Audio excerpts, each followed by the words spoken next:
नमस्कार दर्शक बंधु लेटेस्ट जब्स ओडिशा को आपण मानक स्वागत।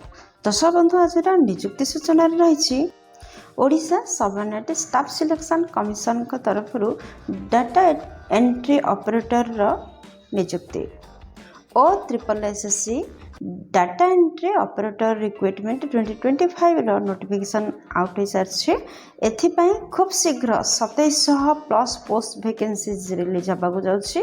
आपन जदि +2 टीए करथिबे ताहले एही पदवी आवेदन करें। दर्शक बंधु यार नोटिफिकेशन आउट हो सारी जदि जॉब मैटर रे डिटेल्स जानवा चाहते ताहले वीडियोटी सह लास्ट पर्यंत जोड़ी रुहतु जहाँफल कि जापर एथिपाई शिक्षागत योग्यता कौन रही आवश्यक, बयस सीमा कौन, दरमा केते मिलिबो, इंपोर्टेंट नोट कौन रही, कौन इंपोर्टेंट डेट रही, इंपोर्टेंट डॉक्यूमेंट कौन आवश्यक हम आपन जदि यहाँ ऑनलाइन आवेदन करेंगे।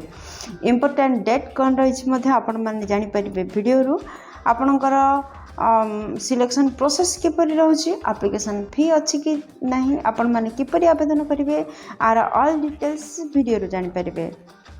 Name of organization Odisha subordinate staff selection commission O triple SC तरफ आपण विज्ञप्ति जारी होइछि। टाइप ऑफ जॉब रहउछि परमानेंट टाइप रो जॉब माने स्थायी नियुक्ति अटे। जॉब कैटेगरी विषय जदि कहबा ओडिशा सरकारी नियुक्ति अटे। नेम ऑफ पोस्ट देखंतु केउ पोस्ट में आपणकर नियुक्ति प्रकाश पाई आपणकर अकाउंटेंट कम डाटा एंट्री ऑपरेटर डीईओ पदवी पई आपण पई विज्ञप्ति प्रकाश पाई। एप्लिकेशन मोड ऑनलाइन रे होछि। जदि आपण माने चाहती निज निज मोबाइल रु किंबा निज निज कंप्यूटर रु नचेस कोनोसी नेट पॉइंट रु आपण माने एही पदवी पई आवेदन करि परिबे।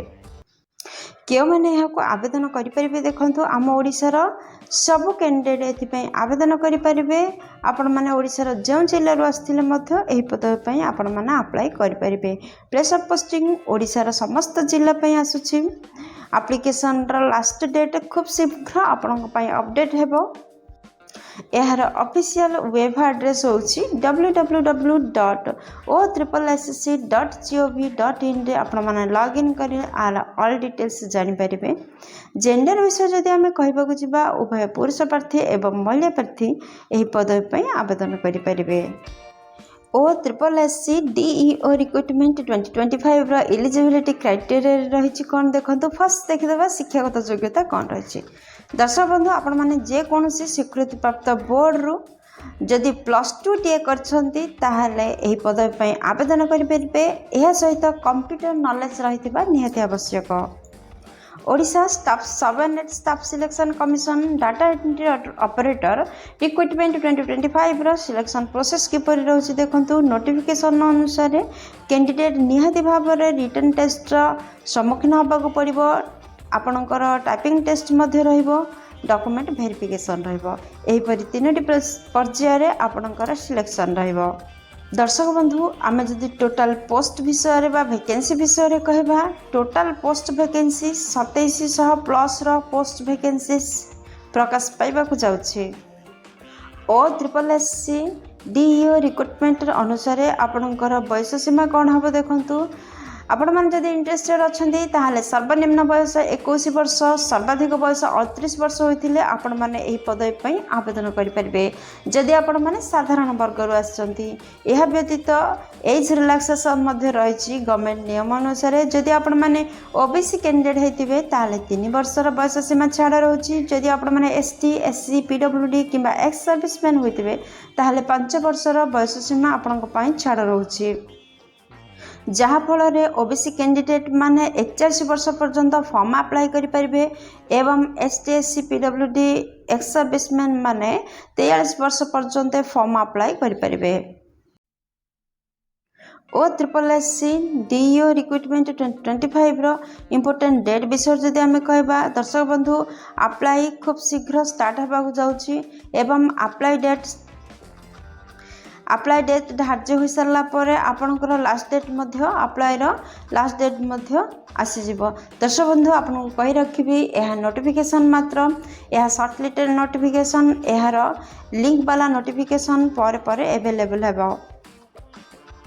दर्शक बंधु आपण जानते यहाँ ऑनलाइन आवेदन करने को हम जदि आपने ऑनलाइन आवेदन करते तो कौन कौन इंपोर्टेंट डॉक्यूमेंट आवश्यकता रही देखु फर्स्ट समस्त शिक्षागत सर्टिफिकेट आवश्यकता रही एवं मार्कसीट आवश्यकता रही सेकेंड रे केस्ट सर्टिफिकेट आवश्यकता रही दर्शक बंधु जदि आपण मैंने साधारण केस्ट व्यतीत अन्य कौन भी केस रु आसती आपण जाति प्रमाणपत्र निहाती भाव आवश्यकता रही थर्ड रे रेसिडेंट सर्टिफिकेट आवश्यकता रही फोर्थ रे वैलिड ईमेल आईडी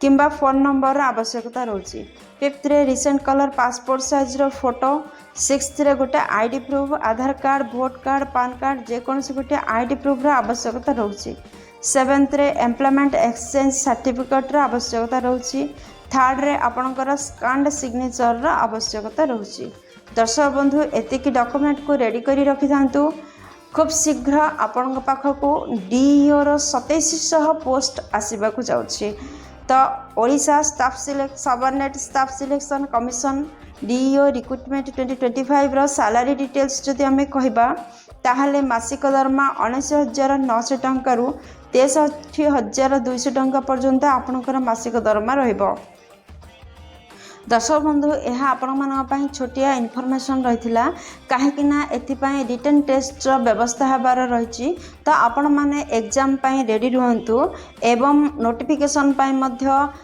चैनल को सब्सक्राइब कर दिंतु जहाँफल यार नोटिफिकेशन आसिले लिंक वाला नोटिफिकेशन आसिले आपण पाखे प्रथम नोटिफिकेशनटा पहुँचाई दिज्व दर्शक बंधु आशा करुच्ची सर्ट नोटिफिकेशनटा सर्ट इनफॉरमेशन टी आपन को बहुत भल लगी जदि एवं किसी भी आपण उपकार करिवो जदि किसी भी उपकार करि वीडियोटी को गोटे लाइक कर दिंतु सांग सहित यथेष्ट परिमाण रे शेयर करंतु जदि चैनल रे नुआ अछंती चैनल को निहाती भाव में सब्सक्राइब करंतु काहेकि ना प्रतिदिन प्रकाश पाउथुआ नुआ नुआ सरकारी नियुक्ति विषय रे चैनल टी प्रसारण करा जाय थाए जदि आपण गोटे सब्सक्राइबर हो परिबे आपण पाखु प्रथम नोटिफिकेशन पहुँच परिबो दर्शक बंधु वीडियो को ए पर्यंत देखिथारु आपन को अशेष अशेष धन्यवाद पुणी देखाबो लेटेस्ट जॉब्स ओडिशा रा नुआ एक फ्रेश अध्याय नुआ एक नियुक्ति सूचना सहित से पर्यंत जय जगन्नाथ।